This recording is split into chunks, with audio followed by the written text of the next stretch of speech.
Hello guys and welcome back to the another video of Accountonomics on your tips, जहां पे आप accounts, economics या commerce के other subject एक साथ एक जगह पे व्यू कर सकते हो।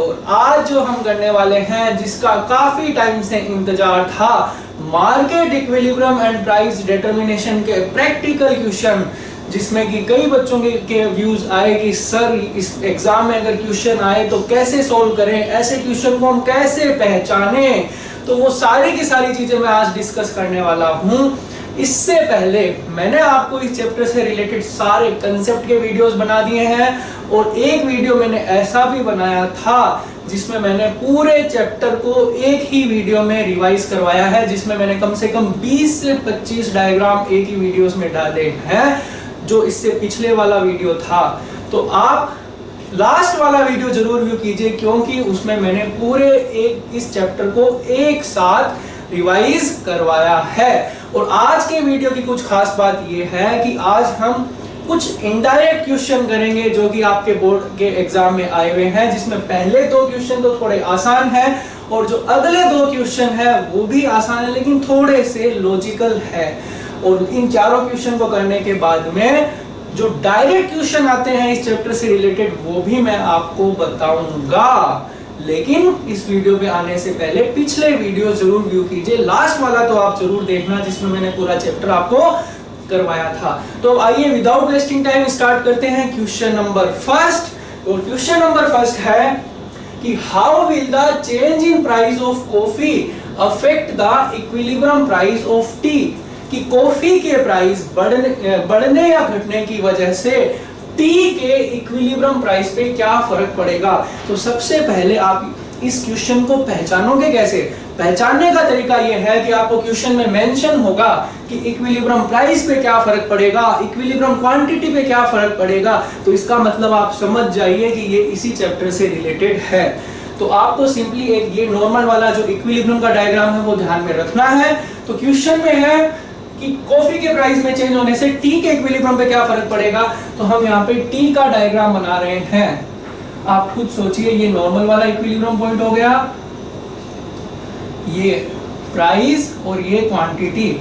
अब सपोज मानिए कॉफी के प्राइस इंक्रीज हो गए, तो आपने डिमांड में किया था कि जब कॉफी के प्राइस इंक्रीज होते हैं तो टी की डिमांड क्या हो जाएगी, बढ़ जाएगी, क्योंकि सब्स्टिट्यूट गुड में पॉजिटिव रिलेशन होता है। लोग कॉफी की बजाय टी को पीना पसंद करेंगे। तो कॉफी के प्राइस इंक्रीज होने से टी का डिमांड कर्व शिफ्ट हो जाएगा D1 पे। तो यहाँ पे ये आपका नया इक्विलिब्रियम स्टेब्लिश होगा और ये आपका न्यू प्राइस जो हमने डायग्राम किए थे। तो कॉफी के प्राइस में इंक्रीज होने की वजह से टी का डायग्राम D से D1 की तरफ शिफ्ट हो जाएगा। मैं थोड़ा सा यहाँ पे लिख भी देता हूँ कॉफी के प्राइस में। और इसका रिवर्स भी हो सकता है कि अगर कॉफी के प्राइस डिक्रीज हो जाए तो ये डायग्राम पीछे की तरफ भी शिफ्ट हो सकता है। D2 ये नया इक्विलिब्रियम E2 स्टेब्लिश हो गया। वही जो हमने चैप्टर के बेसिक पॉइंट्स किए थे उसको हम प्रैक्टिकली कर रहे हैं और कुछ भी नहीं है। और इसका इनडायरेक्ट क्वेश्चन ये भी आ सकता है कि how will change in price of substitute goods affect the equilibrium price. दोनों का मतलब एक ही है। तो बस अब अगर डायग्राम तो बना लोगे, अब इसकी एक एक्सप्लेनेशन भी बता देता हूं कि initial equilibrium is achieved at point E where the equilibrium price is OP and equilibrium quantity is OQ। Initial equilibrium आपका ये था, increase in price of substitute good या coffee will shift the diagram from DD to D1। अगर substitute के goods के price increase हो जाएंगे तो डिमांड इंक्रीज हो जाएगी, and decrease in price of substitute goods will shift the diagram DD from D to D2। और नया वाला इक्विलिब्रियम ये, न्यू क्वांटिटी ये और न्यू प्राइस ये। तो आप इसको इस तरीके से एक्सप्लेन भी कर सकते हो, तो कोई टेंशन वाली बात नहीं है, मैं आपको एक्सप्लेनेशन भी बताऊंगा। अब आइए बढ़ते हैं क्वेश्चन नंबर 2 की तरफ, जो तो इससे भी आसान है। क्वेश्चन नंबर 2 है कि what will be the effect on equilibrium price and quantity. Equilibrium price और क्वांटिटी पे क्या इफेक्ट होगा, मतलब ये इसी चैप्टर से रिलेटेड है जहां पे इक्विलिब्रियम की बात हो रही है। When the price of complementary goods increases, अगर कॉम्प्लीमेंट्री गुड्स के प्राइस इंक्रीज हो जाए तो इक्विलिब्रियम प्राइस और क्वांटिटी पे क्या फर्क पड़ेगा। तो आइए देखते हैं, ये भी बड़ा आसान है, इससे भी आसान है। OXY ये आपको नॉर्मल बनाना है, DDSS, और आपको पता है कॉम्प्लीमेंट्री गुड्स क्या होते हैं, नहीं पता है जैसे पेट्रोल डीजल जो एक दूसरे के बिना पूरे नहीं हो सकते, तो ये आपका होगा E, ये प्राइस और ये क्वांटिटी। अब आप सपोज मान लीजिए कॉम्प्लीमेंट्री गुड्स के दाम इंक्रीज हो गए, मान लीजिए पेट्रोल के प्राइस इंक्रीज हो गए, तो कार के इक्विलिब्रियम प्राइस पे क्या फर्क पड़ेगा। आप खुद सोचिए कि अगर पेट्रोल के प्राइस इंक्रीज हो जाएंगे तो कार की डिमांड है वो क्या हो जाएगी, कम हो जाएगी। तो ये जो डिमांड कर्व है कार का पीछे की तरफ शिफ्ट हो जाएगा। बस यही तो आपको बनाना है, और ये नया वाला इक्विलिब्रियम यहाँ पे एस्टेब्लिश होगा, और ये P1 Q1। तो अगर कॉम्प्लीमेंट्री गुड्स के दाम इंक्रीज हो जाए, अगर आपको इसको एक्सप्लेन करना हो तो initially equilibrium is achieved at E, मैं वो एक्सप्लेन नहीं कर रहा, जहां पे क्वांटिटी आपकी OQ है, प्राइस OP है। Increase in price of complementary good will shift the DD curve from DD to D1, क्योंकि डिमांड क्या हो जाएगी, कम हो जाएगी, क्योंकि कॉम्प्लीमेंट्री गुड्स के दाम इंक्रीज हो रहे हैं, and new equilibrium is achieved at E1, और where OP1 is the new equilibrium price and OQ1 is the new equilibrium quantity। तो आप इसको इस तरीके से एक्सप्लेन कर सकते हो। 3 से 4 नंबर का इस टाइप का क्वेश्चन आता है। तो ये 2 क्वेश्चन तो बड़े ही आसान थे, आने वाले 2 क्वेश्चन भी बड़े आसान हैं, लेकिन थोड़ा सा वो केस स्टडी पे बेस्ड है। जैसे आप BST में केस स्टडी करते हो, बिजनेस स्टडी में केस स्टडी करते हो, उसी टाइप के वो क्वेश्चन है, लेकिन वो भी बड़े आसान है। तो आइए देखते हैं, ये आपके CBSE के 2015 के सैंपल पेपर में आए हुए हैं, तो आप इनको केयरफुली ऑब्जर्व करना, क्योंकि इस बार के एग्जाम में वो आ सकते हैं। तो क्वेश्चन नंबर 3 है, the following headline appeared in Hindustan Times. Hindustan Times जो पेपर आता है उसमें ये हेडलाइन अपीयर हुई कि crop damage in Himachal Pradesh sent tomato price roaring in Delhi. Himachal Pradesh में क्रॉप के डैमेज होने की वजह से, फसल के बर्बाद होने की वजह से दिल्ली में टोमेटो के प्राइस बढ़ गए। पता ही है आपको, हिमाचल प्रदेश जहां पे टोमेटो होते होंगे, तो अगर वहां पे क्रॉप डैमेज होने की वजह से दिल्ली में टमाटर के दाम क्या हो गए, बढ़ गए। तो आपको इसका डायग्राम बनाना है और एक्सप्लेन करना है। बस ठंडे दिमाग से सोचिए, कुछ भी नहीं है इस डायग्राम में, मैं एक्सप्लेनेशन भी बता दूंगा आपको। पहले इसी तरह से बनाना है DDSS, ये आपका इनिशियल इक्विलिब्रियम, ये कॉमन डायग्राम है P और Q। अब सोचिए कि अगर हिमाचल प्रदेश में टोमेटो की क्रॉप बर्बाद हो गई, तो आप सिंपल ये सोचिए क्या होगा। सीधी सी बात है, अगर हिमाचल प्रदेश में क्रॉप बर्बाद हो जाएगी तो सप्लाई क्या हो जाएगी, कम हो जाएगी। बस वही तो एक्सप्लेन करना है, सप्लाई क्या हो जाएगी, कम हो जाएगी। तो ये सप्लाई वाला डायग्राम SS से क्या हो जाएगा, S1 हो जाएगा, और ये आपका नया इक्विलिब्रियम और ये नए वाले प्राइस। बस इतना सा एक्सप्लेन करना है आपको। इनिशियल आपका इक्विलिब्रियम यहाँ पे हो रहा है, और आपको बाद में ये लिखना है कि due to damage in Himachal Pradesh, क्योंकि हिमाचल प्रदेश में जो क्रॉप की डैमेज होने की वजह से the supply curve will shift from SS to S1। Supply curve क्या हो जाएगा, लेफ्टवर्ड शिफ्ट हो जाएगा, और सप्लाई कम होने की वजह से प्राइस भी क्या हो जाएंगे, बढ़ जाएंगे। मार्केट में अगर सप्लाई कम हो गई तो सिंपल सी बात है, प्राइस तो बढ़ नहीं है। बस आपको इसी तरीके से इसको एक्सप्लेन करना है। तो ये इसकी एक्सप्लेनेशन हो गई। अगर आप डिटेल से एक्सप्लेनेशन देखना चाहते हो तो वो भी मैं आपको बता सकता हूँ, लेकिन उसमें मैं टाइम वेस्ट नहीं करना चाहता। मैं डिटेल से आपको पहले ही ये सारी चीजें बता चुका हूँ। तो अब आइए बढ़ते हैं क्वेश्चन नंबर 4 की तरफ, जो बड़ा ही एक रेयर क्वेश्चन था। ये भी आपके सैंपल पेपर का ही क्वेश्चन है। वैसे ये थोड़ा सा बुक 2 से रिलेटेड है, मैक्रो इकोनॉमिक्स से रिलेटेड है, लेकिन फिर भी आपको ये समझ में आ जाएगा कि on 15 January 2015 RBI reduced repo rate by 0.25%। 15 जनवरी 2015 को RBI ने रेपो रेट मैं बता दूंगा आपको थोड़ा सा, हालांकि डिटेल से नेक्स्ट बुक में आएगा। RBI ने रेपो रेट को थोड़ा कम कर दिया 0.25%, और उससे क्या हुआ, कॉमर्शियल बैंक ने, क्योंकि 15 जनवरी को कम हुआ था तो 15 मार्च को थोड़ा उन्होंने भी कम कर दिया। उसके बाद में क्या हुआ, 15 जनवरी, उसके बाद में 29 सितंबर को आरबीआई ने रेपो रेट को थोड़ा और कम कर दिया।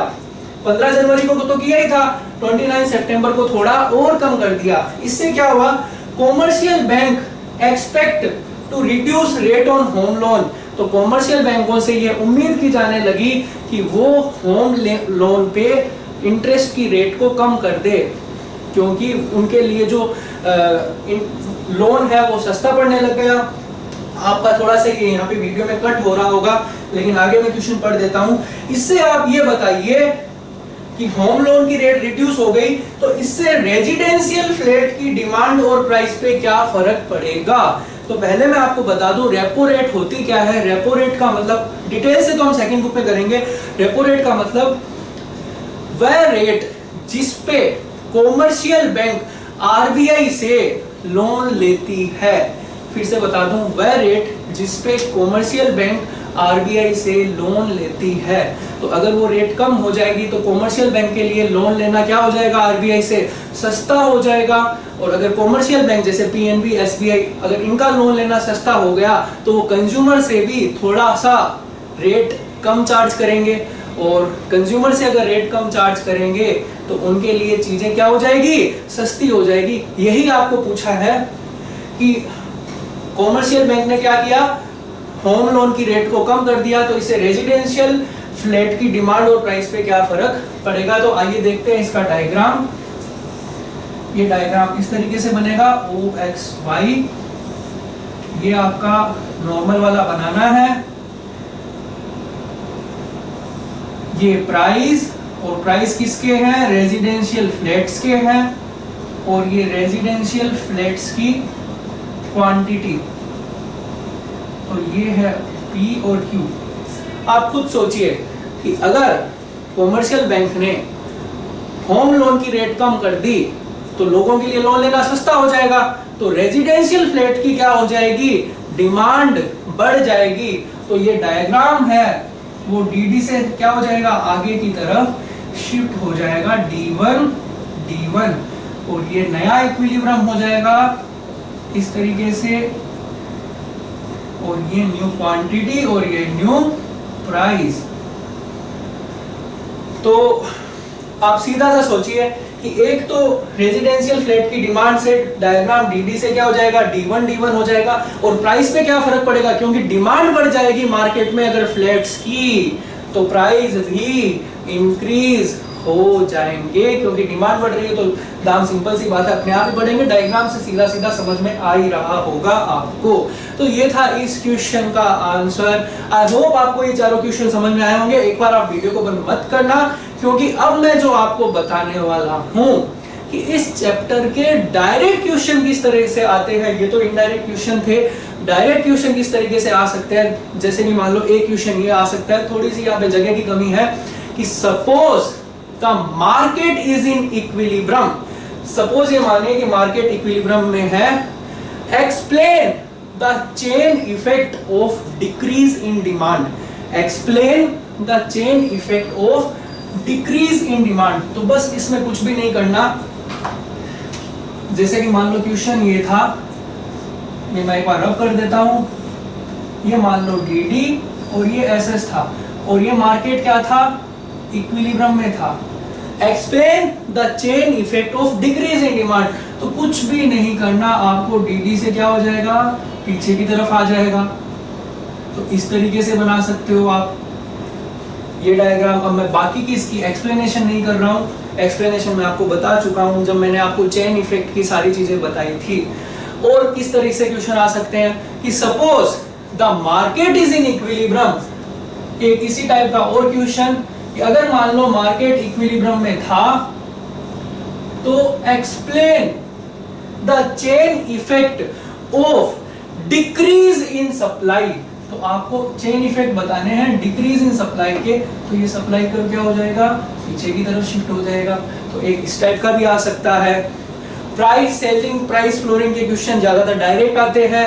और एक इस टाइप का भी क्वेश्चन आ सकता है कि suppose the market is in equilibrium, explain the chain effect of simultaneous increase in demand and increase in supply.